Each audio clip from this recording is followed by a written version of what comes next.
আসসালামু আলাইকুম everyone, welcome back. আজকে আপনাদের সাথে শেয়ার করব টমেটোর খাট্টা রেসিপি। খুবই মজার একটা রেসিপি, কিন্তু খুবই সহজ একটা রেসিপি। একটা বড় পাতিলের মধ্যে টমেটো নিয়ে নিচ্ছি 2 কাপ, লম্বা করে কাটা।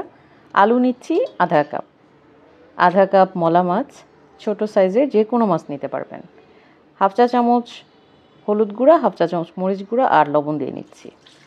এর মধ্যে আমরা আর কোনো মশলা ব্যবহার করব না। পানি দিয়ে নিচ্ছি 2 লিটার বা 1 জগ।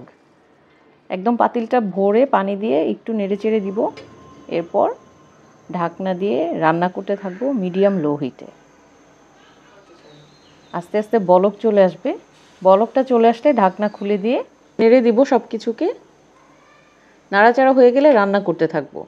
রান্না করতে 30 থেকে 40 মিনিটের মতো সময় লাগবে। এটাকে অল্প আঁচে অনেকক্ষণ ধরে জাল দিতে হবে।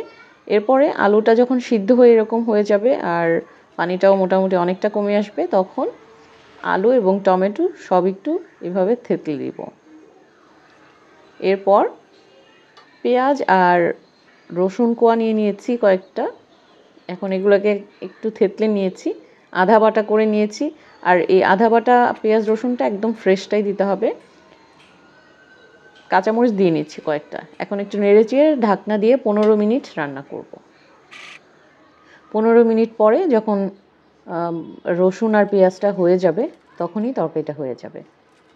ব্যাস, হয়ে গেল টমেটোর খাট্টা। খাওয়ার জন্য একদম রেডি। এরকম ঝোল ঝোল থাকবে আর অল্প আঁচে অনেকক্ষণ ধরে রান্না করতে হবে। এখন আমি সার্ভ করার জন্য নিয়ে নিয়েছি। খেতে খুবই মজার, আর এর মধ্যে আমরা কোনো তেল ব্যবহার করিনি, একদম তেল ছাড়া। গরমের মধ্যে বাটি ভরে খেতে পারবেন ভাতের সাথে। আশা করছি আপনাদের ভালো লেগেছে। সবাই ভালো থাকবেন। আল্লাহ হাফেজ।